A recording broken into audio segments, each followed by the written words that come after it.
mengucap dua kalimah syahadat, mendirikan solat, masuk siang malam dan segala. Kemudian pergi puasa, pergi haji, berzakat. Gambarkan. Bila dilakukan dengan sempurna, percuma saja si mati itu mendapat pahala yang cukup banyak sampai bila-bila. Ini gambaran ini perlu. Bukan terseksa, bahkan sebaliknya. Ganjaran Allah sentiasa menunggui. Dan ini rasa saya mungkin kita kena terangkan sikit maksud hadis Nabi yang sebut bila mana kita memecahkan tulang si mati itu seolah kita mematah hidup. Ini kita kena faham apa maksudnya. Yang tak boleh, sebagaimana Yusuf Al-Qaradawi mengatakan, yang tak boleh kita memotong, menghodoh, menghina, memecah. Tetapi yang masalah kita perbincangan tak timbul perkara-perkara yang macam itu. Ini kena faham. Mesti dipahamkan perkara ini. Kemudian pula katakan si waris yang telah termakan budi itu sudah tentu mengadakan tahlil, membaca Al-Quran 30 juzuk, pahalanya dihadiahkan kepada si mati penerima. Allahu Akbar. Allahu Akbar. Dengan sebab itu, maka percuma saja ganjaran Allah yang berterusan. Kadang-kadang pula takdirnya dia meninggalkan anak-anak kecil. Ini dibantu dengan keuangan, dengan perhatian kasih sayang. Kadang-kadang diwujudkan beasiswa kerana mengenang jasa. Ini bukan nak didagangkan, ini masalah mengenang jasa dan kemanusiaan. Adakah ini satu keuntungan dan keindahan dalam Islam? Keindahan inilah. Sebab itu umat Islam perlu memahami Islam ini dengan betul-betul, bukan separuh-separuh. Bila separuh-separuh, timbullah berbagai-bagai andaian dan anggapan. Dia jelas kita, bahkan ada setengahnya dibuatkan selain daripada hari-hari, tiap-tiap semayang dihadiahkan kepada mereka, subhanallah. Biasanya kalau tak dibantu dia akan mati. Tiba-tiba ibarat dikatakan penonton sekalian, ibarat seorang manusia berada di lautan yang luas. Tiba-tiba ada insan yang nak lemas, insan yang mengulur tali, selamatlah dia. Allahu Akbar. Dia akan sujud syukur kepada Allah dan dia akan berterima kasih kepada insan yang telah menyelamatkan dia, yang telah memberi dia nafas baru untuk hidup. Jadi ini, kalau itu dapat dijelaskan oleh semua pihak, maka saya penuh yakin dan percaya kempen ini akan berjaya. Dan saya pun dipahamkan sudah berjaya, tapi kita nak menambah lagi dia punya kekuatan dan kekuatan itu. Allahu Akbar. Kita tengok menyelamatkan anjing yang mughalazah, satu cerita, iaitu seorang pelacur yang berjalan bertemu dengan seekor anjing yang telah terjelir lidahnya, dahaga yang amat sangat. Maka datanglah kemanusiaannya, jiwa fitrah pelacur tadi. Kita tahu dia adalah kerjanya itu, tapi jiwa yang bersih itu, maka kebetulan kasut itu kasut kulit, maka diturunkan telaga yang di dekat dengan anjing tadi, maka diambil air itu, diberi minum anjing hingga anjing itu boleh hidup dan boleh bergerak, maka diampunkan dosanya oleh Allah pelacur. Itu menyelamatkan anjing mughalazah. Apatah lagi kalau yang diselamat tu manusia, apatah lagi saudaranya sendiri. Maka ini jelas pada saya. Wallahu a'lam. Ya, terima kasih yang bahagia Datuk, begitu menyentuh perasaan kita. Bagaimana pentingnya apabila kadang-kadang kita mengukur amalan kita yang tidak sepertinya ini. Hadirat Allah Subhanahu Wa Taala dengan salat kita, puasa kita yang serba sederhana dan malas ini, barangkali dengan amalan kita iaitu menafkah atau mendermakan organ ini menjadi amalan yang sangat bermanfaat untuk kita di alam barzah nanti. Saya nak terus pergi kepada Dr. Anis lah ya. Ini agak teknikal sedikit sebab tentang persoalan kita nak menderma organ ini, saya difahamkan kita ada dua jenis penderma. Satu penderma hidup dan satu penderma dipanggil cadaveric, ya. Penderma hidup tu saya kira ramai yang sudah faham. Cuma penderma cadaveric ini iaitu pertamanya sama ada dia telah mati jantung ataupun dia mati otak. Baik, barangkali di peringkat masyarakat mereka faham derma dalam keadaan kita masih hidup, derma dalam keadaan kita sudah mati jantung. Tapi derma dalam keadaan kita ini mati otak ini agak kurang jelas lagi. Barangkali minta Dr. Anis untuk beri kefahaman kepada masyarakat malam ini. Silakan. InsyaAllah. Pada tahun 1985, Majma' Fiqh Al-Islami telah bersidang di Jeddah dan membincangkan mengenai isu kematian otak ini dan alat bantuan pernafasan. Pada tahun berikutnya, 1986, di Amman, Jordan, suatu fatwa telah dikeluarkan di mana lebih kurang menetapkan bahawa seorang dianggap mati dan segala urusan jenazah boleh dilaksanakan apabila terdapat dua tanda. Tanda yang pertama ialah apabila terhentinya jantung dan pernafasan dan ini disahkan oleh doktor tidak akan kembali berfungsi. Itu yang pertama. Tanda yang kedua ialah apabila terhentinya segala fungsi dan peranan otak dan perkara ini perlu disahkan oleh doktor-doktor yang pakar dan mahir dalam bidang tersebut. Perkara yang kedua inilah yang dinamakan kematian otak. Secara mudahnya, kematian otak inilah apabila hilang segala fungsi dan peranan otak kita. Ini termasuk fungsi otak tunjang atau brainstem. Brainstem ini antara lain berfungsi untuk mengawal pelbagai fungsi tubuh badan kita, termasuk pernafasan. Oleh itu, biarpun seseorang pesakit yang kematian otak kelihatan seperti bernafas, tetapi sebenarnya ia dibantu oleh alat bantuan pernafasan atau ventilator. Hakikatnya, seandainya ventilator tersebut dihentikan, pesakit tidak mampu bernafas dan tidak akan bernafas. Ini berbeza dengan pesakit yang koma. Pesakit yang koma masih mengekalkan fungsi otak tunjangnya. Mereka ini biarpun tidak sedar diri, tapi masih mampu bernafas dengan sendiri. Punca-punca kematian otak termasuklah barah otak, angin ahma, jangkitan otak, struktur pembuluh otak yang tidak normal dan juga kecederaan secara langsung kepada kepala atau otak melalui trauma seperti kemalangan jalan raya. Di Malaysia, pengesahan mati otak itu dilakukan oleh dua orang pakar yang memang mahir dalam pengesahan mati otak. Mereka ini tidak dibenarkan sama sekali terlibat dalam transplantasi atau kepentingan penerima-penerima organ. Ini bagi memastikan ketelusan dan ketepatan ujian yang akan dilakukan. Oleh itu, dari segi sudut saraknya, dari segi perubatan, mati otak itu adalah mati. Sakit tidak lagi bernyawa. Ada yang bertanya bagaimana pula ruh si jenazah itu. Surah Al-Isra ayat ke-85, wa yas'alunaka 'anir ruh qul ar-ruhu min amri rabbi wa ma utitu minal ilmi illa qalila.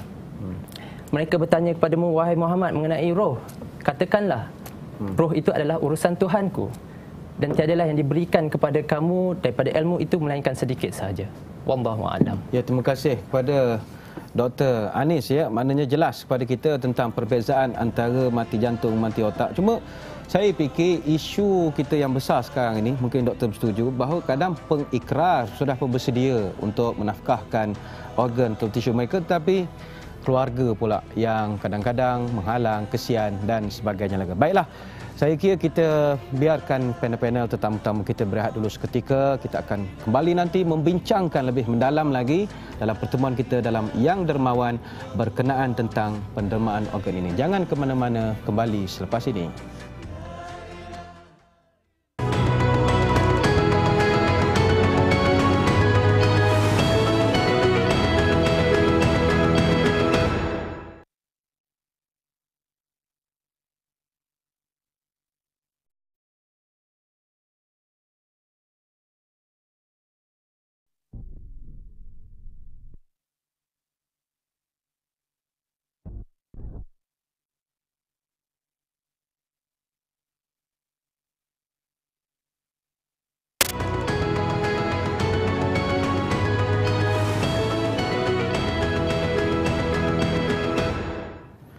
kembali bersiaran menerusi rancangan Halaqah Akar Tradisi Ilmu.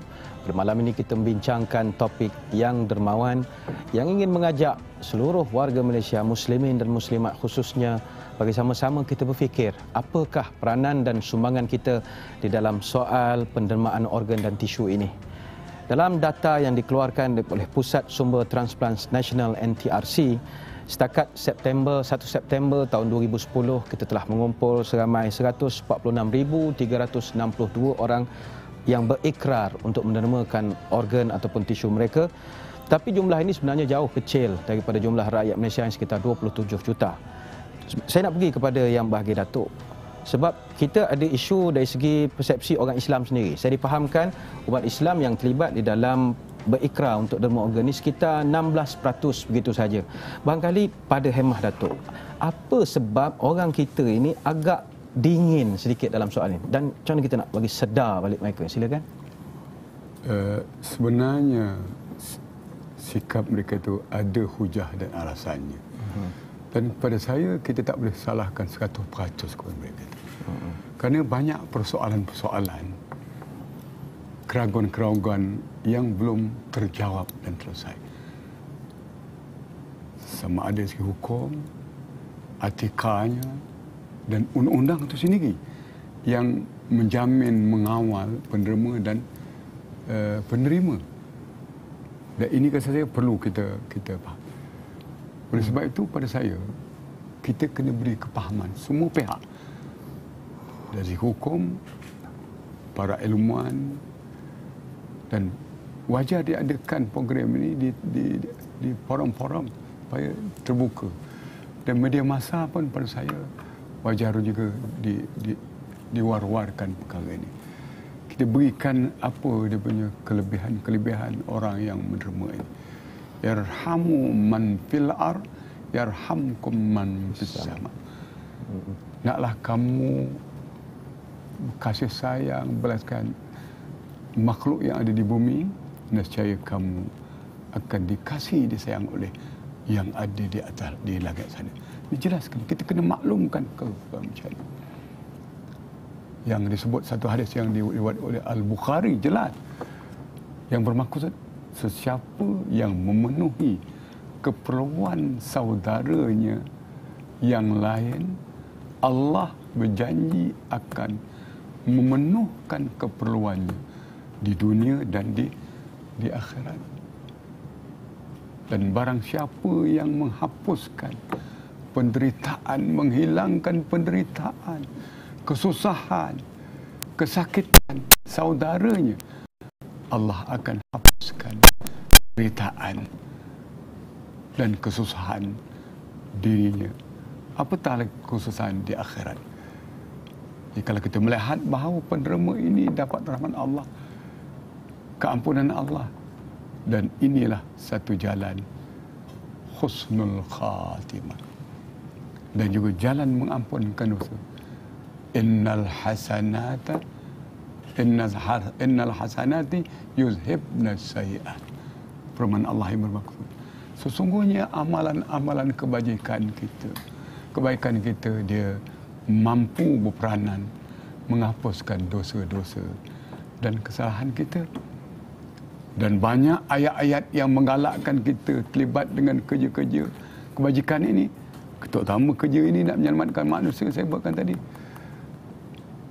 Wa ta'awanal birri wa taqwa. Bertolong-tolonglah kamu, bantu-membantu untuk jalan kebajikan dan takwa. Ini adalah badan kebajikan, untuk kebajikan. Saya ingat tidak ada masalah. Bahkan tidak mustahil bila mana kita bantu. Ada manusia yang selepas membantu, meninggal yang penderma, hidup yang menerima. Oleh sebab dia banyak rezeki, dia bina satu masjid, misalnya 6 juta, pahalanya dihadiahkan kepada si mati. Allahu Akbar. Tengok. Allahu Akbar. Hari-hari sujud dan rokok. Hari-hari insan yang membaca Al-Quran. Semua syurga. Keampunan.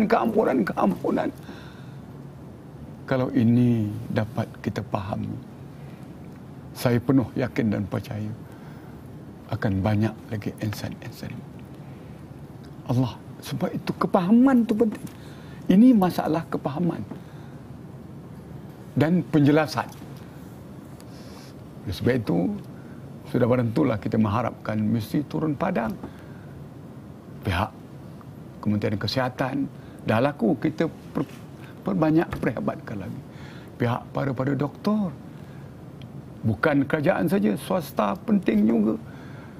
Para ulama dan ilmuwan. Dan juga rasa saya pendidikan perlu. Pendidikan amat penting. Memberikan satu gambaran yang benar, yang betul. Sebab saya ingat, saya kata, di antara kekeluarannya, bahawa dia anggap ini mungkin menyiksa mayat. Siapa nak mayat? Dosa banyak, kena lagi seksa. Ini kepahaman yang macam ini perlu diberikan penerangan. Saya ingat, saya berharap kempen pada kali ini habis mesti diteruskan. Masukkan khutbah jemaat dan sebagainya. Dan juga kita jangan lupa undang-undang yang mengawal, yang menjaga kebajikan perlu digubal. Akta. Saya ingat kalau belum, saya ingat kalau ada pun longgar lagi. Digubal betul-betul. Panggil mereka-mereka yang berkenaan. Orang pakar undang-undang, pakar psikologi, pakar segala-galanya, doktor, duduk bincangkan. Kalau itu nanti bila dapat penerangan, terutama ulama masuk sekali. Pada ketika itu semua berkata dalam doa iftitah, inna salati wa nusuki wa mahyaya wa mamati lillahi rabbil alamin. Dan kita jangan lupa, dunia ni geroda. Hari ni kita ke bawah, hari esok mungkin kita ke atas, dan lusa mesti ke bawah.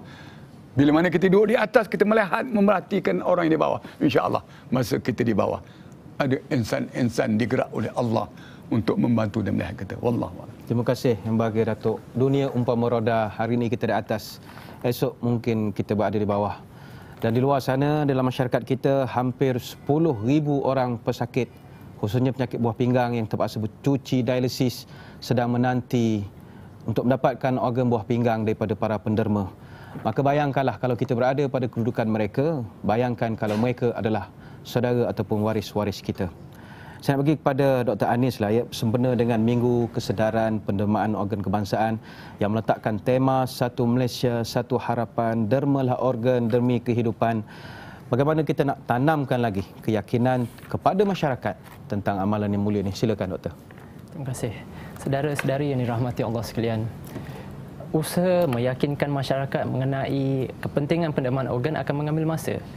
Yang penting adalah penyampaian maklumat yang secara betul dan tepat kepada setiap genap masyarakat. Sebagaimana Yang Berbahagia Datuk katakan tadi, kita perlu tingkatkan penjelasan dan pemahaman kepada setiap masyarakat. Penting juga kita meyakinkan mereka